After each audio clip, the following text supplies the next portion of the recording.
Good morning, and welcome to this week's edition of Marquette in Motion. We're your hosts, Miranda Peters and Hallie Kilberg. Thank you so much for taking time out of your busy day to listen to this week's edition of Marquette in Motion. You're probably wondering what we have planned for you today, so let's get right to it. Not only have the Marquette in Motion reporters been planning scripts for their listeners, but the Marquette teachers have been planning experiences for their students too. 3 extraordinary days occurred this week, and Hallie and I will be informing you on all 3: Manufacturing Day, Summit Day, and the K-5 Renewal Day. Our guest reporter this week will be first grader Parker Keeter. Parker will be telling you all about some recent assessments taken by our elementary students. Justina will be here in segment 2 to give you all the details on Serve Haiti. Then Jeb and Garrett will be back with all of your Marquette sports. Molly and Maura will be interviewing special needs teacher Mrs. Erin DeSoto. And lastly, Miranda and I will be looking ahead to all the happenings next week. Hallie, you and I are both sophomores, so we know firsthand about one of the special days that occurred last week, Manufacturing Day. Last Friday, the sophomores and juniors went on a field trip to places around both Bellevue and Maquoketa to discover the industrialization all around them. The morning started out in Bellevue, where students got to tour that big shed that they frequently drive past, also known as Rockwell. After a short presentation to see what the Rockwell workers do, students were then able to tour the training room and the factory itself. There seemed to be a familiar face in every aisle of the Rockwell factory, as employees seamlessly put together radios that will be shipped out all across the world. After the Rockwell tour, students then hopped on a bus and toured many parts of Maquoketa, including A&P Graphics and PMW. Then they went on a bus tour, seeing other industries around Maquoketa that many students had no idea existed so close to us, including factories that make pillows, mattresses, pet food, and furniture. The students enjoyed the informative Manufacturing Day held last Friday.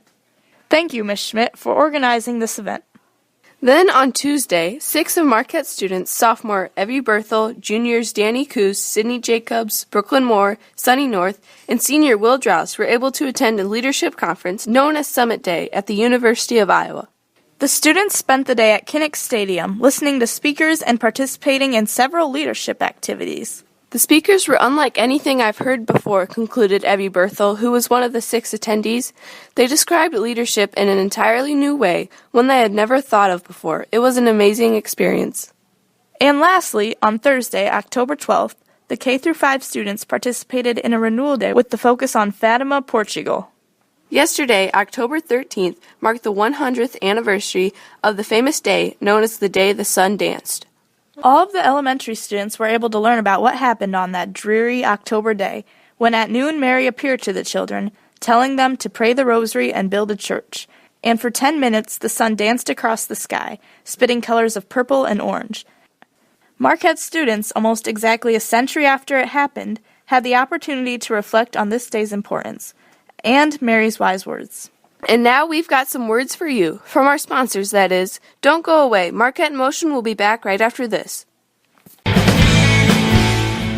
Welcome back to Marquette in Motion. Here now is first grader Parker Keeter to give us the report on FAST results. Each fall, winter, and spring, kindergarten through 5th grade students at Marquette and across Iowa take the FAST reading assessment. FAST stands for Formative Assessment for Teachers and is a test that identifies students that may need extra help with reading skills and strategies. All of the kindergarten through 5th grade students took the FAST test in the fall, and 85% of the students are at or above the benchmark. Now I'm off to pick up a good book. From Marquette in Motion, this has been Parker Keeter.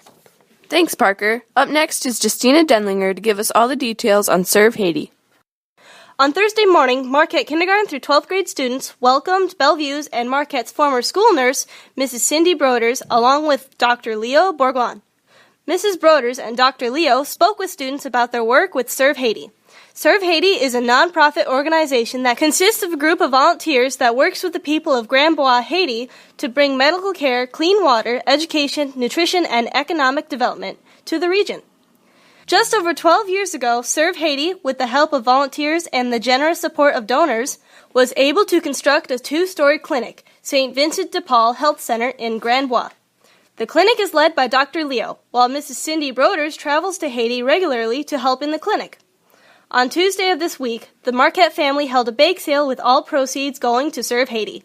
Thank you to the teachers for baking, the students for buying, and to all the Serve Haiti volunteers who bring health, education, clean water, and so much more to the people of Grand-Bois. If you would like to support the Serve Haiti organization, please go to servehaiti.org to learn more about what you can do to help. For Marquette in Motion, this has been Justina Denlinger. Thanks, Justina. Now we'll send it over to our guys, Jeb and Garrett, with the Marquette Sports Report. Thanks, Allie. This past week in sports, the cross-country teams ran their last regular season meet, and the volleyball teams had their last home game of the regular season as well. The cross-country teams traveled out to a rainy Northland meet last Saturday, October 7th, where both teams got to see a lot of future competition. The girls' team took 10th place overall, led by Hallie Kilberg, who placed 6th, with a time of 20:33. The boys' team placed 17th. They were led by veteran runner Will Drouse, who had a season best of 18:37. The volleyball teams had senior night at home on Tuesday. There, the freshman and JV teams lost in hard-fought games, but the varsity team pulled out a win in an exciting 5 sets. The Marquette cross-country teams traveled to Northland again on Thursday, October 12th to compete in their conference meet. But we'll have those results for you next week. For Marquette in Motion, this has been Jeb Schwager And Garrett Krieg with your Marquette Sports Report. Thanks, guys. Don't go away, listeners. We'll be back after these messages. Welcome back to Marquette in Motion. Here are Molly and Maura interviewing Mrs. Erin DeSoto. Hi, I'm Maura Tracy. And this is Molly Minster. And today we are interviewing one of this year's new faculty members, Mrs. Erin DeSoto. Ms. DeSoto, would you be able to tell us a little bit about yourself? My name is Erin DeSoto, and I am originally from Bellevue, and I went to Marquette High School all the way through 12th grade, and then I went to Cedar Rapids, Mount Mercy College for 4 years, and then I married my husband and lived in Dyersville for 18 years, and then we recently just moved back to town. Can you tell us a little bit about your role as a special needs teacher? Here at Marquette, I work with students that are struggling just a little bit in math and reading, and we just do different fluency activities and work on any areas in math that they might be struggling with. What do you feel like is your greatest strength or passion as a teacher? Well, I think maybe my greatest strength is that I can connect with a lot of the children and can kind of understand where they're coming from because I did struggle in school also. So it's a little easier to find a connect with them. How do you feel about being able to work in the same place as your own children? I actually like being in the same school as my children because the past 14 years when I was teaching, I was in a separate school, and it was very hard to keep up with what was happening at their school and try to be a part of that as a family when I had my own school that I was also trying to keep up with. So I feel that it's a lot easier, and I really like being in the same school as them. In your life, what or who has inspired you most? I would say the person that has inspired me most, especially in my career, would be when I was in high school. I did SES over in the first grade room with Tammy Mickles, and just being able to work with those kids and work with her, she was a great mentor for me, and that's kind of where my passion for teaching came from. What do you like to do in your free time? I like to read stories and novels, and I follow my children around to all of their sporting events. That keeps us pretty busy. And as some of our audience members may or may not know, you happen to be Mr. Meaninger's sister. Can you tell us what it was like growing up with Mr. Meaninger, or can you share anything else about yourself that a lot of people may not know? Well, growing up with Mr. Meatinger was an experience. He's 4 years younger than me, so we weren't real close growing up. He was closer with his brother, but it was kind of interesting, him being the only boy for a while, but it was fun. And things people may not know about me is I have 5 children, and the last 2 of them are twins. Well, thank you so much, Mrs. DeSoto, for letting us interview you. Until next week, this has been Molly Minster And Maura Tracy with this week's interview. Thanks, girls. Now, to round out the show, Miranda and I are here with this week's edition of Looking Ahead. Tuesday, October 17th, starts the district play for Class 1A volleyball teams, but the Marquette girls will be getting a bye this coming week.